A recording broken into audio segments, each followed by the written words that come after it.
So we're up to day 38. Eino Sameach b'hoiroa.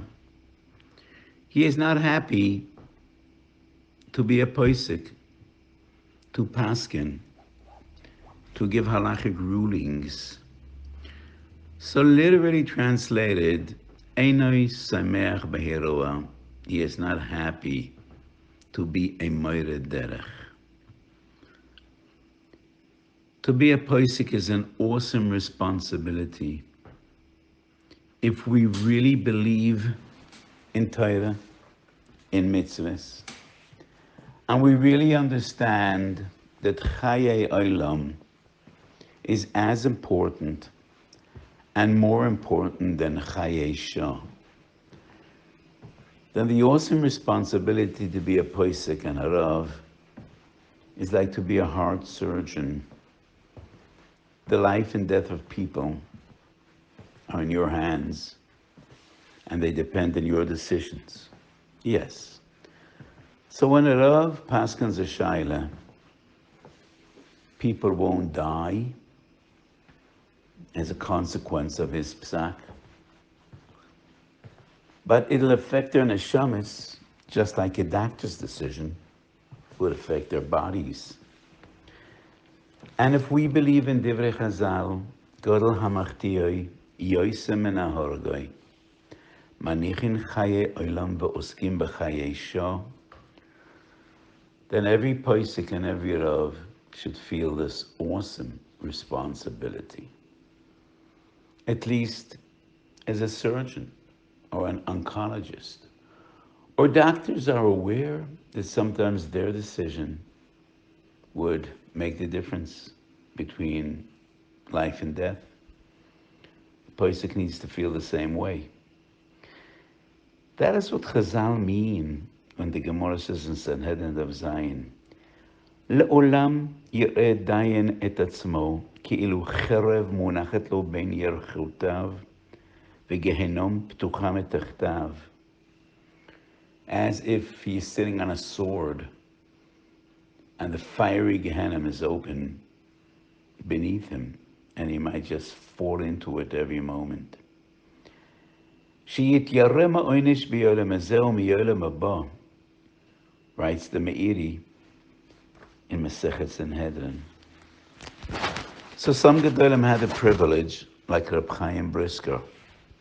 Reb Chaim Brisker did not paskin shaylas. He had a poisek, Reb Simcha Zelig Rieger was his name, and Reb Chaim relied on him with all the halacha questions. So Reb Chaim Brisker wrote a sefer on the Rambam. He was a mechadish gewaldige chedushim. Actually, he was mechadish a new approach to learning. He was just afraid and terrified to give psukim.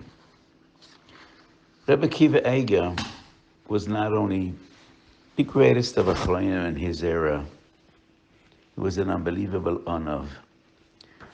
And there is such a moving letter of Rebbe Kiva Eger that writes to one of his friends, and he writes, I hate Rabbonis, and I feel as if I am in a prison.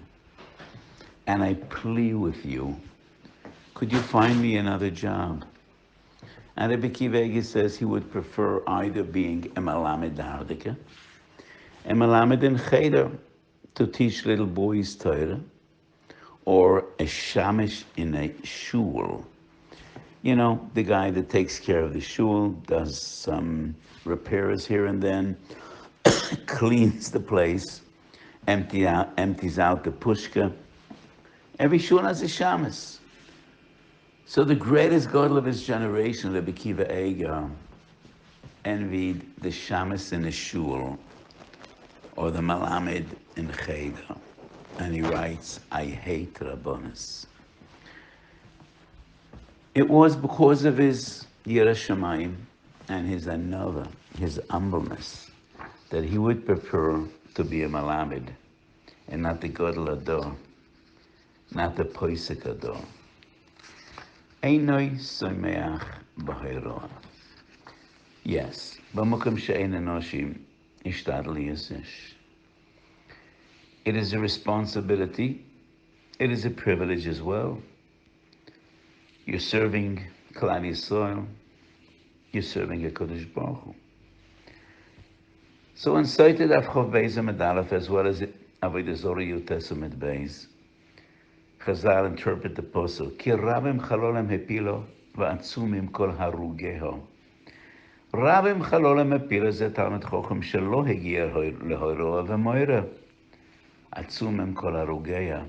Talmid Chochem shegiya lehoiro ve'einoi more. So Chazal teach us two sides of the same coin. If you're not fitting, stay away. Because if you're not fitting to be a posek, you might give incorrect ruling, and that would be a tragedy. But if on the other hand you are ra'ui lahirua, you don't have a privilege of shying away and running away. Yes, it is a privilege, which is also an awesome responsibility.